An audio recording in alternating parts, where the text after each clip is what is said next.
Today we're gonna make chocolate cookies. First, we're gonna put half cup of butter. Next, we're gonna put half brown sugar. Can I take some of it again? Let's put 1 cup of white sugar. Yan, o. Woo! Can I taste some of it? Sige. Now we will mix. Well, look. We're gonna put egg. 1 4 cup of harina. Half teaspoon baking powder. 1/4. Libot na.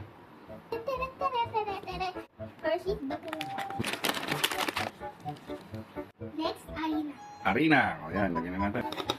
Oh, now we're gonna form it into balls. Yan, tapos na o. Oh, good. Hmm? It's so good. Hmm. This gives me an idea. Milk. Dip.